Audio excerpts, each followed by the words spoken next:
Je suis parti dans les ovins parce que ils m'ont toujours attiré, ces petites bêtes. J'ai créé mon exploitation avec des brebis laitières et allaitantes.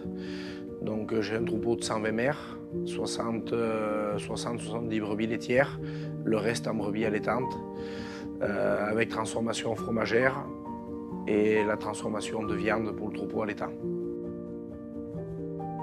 Ma compagne Noémie, qui s'occupe de toute la partie administrative de l'exploitation, la partie Facebook, le suivi de l'exploitation.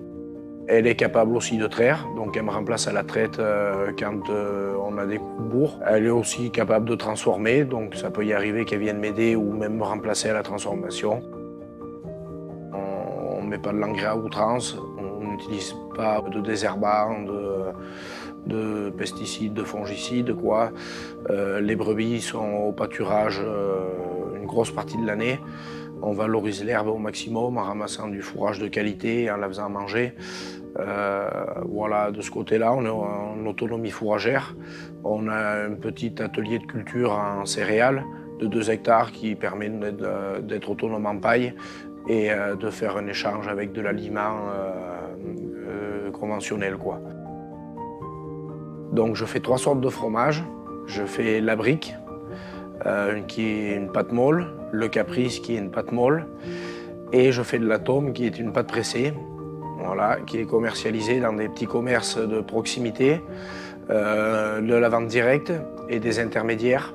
Mais tout reste local, quoi. On ne livre pas plus de 40 km autour de l'exploitation. Le fromage, déjà, la première partie, la base, c'est l'alimentation. Donc une alimentation donc, à l'herbe, au foin, produit sur l'exploitation. Donc là, il faut une qualité. Après la traite, bien sûr, qui est tous les jours, 365 jours par an, à heure régulière. Voilà, je dis souvent qu'on fait 3 métiers. Là.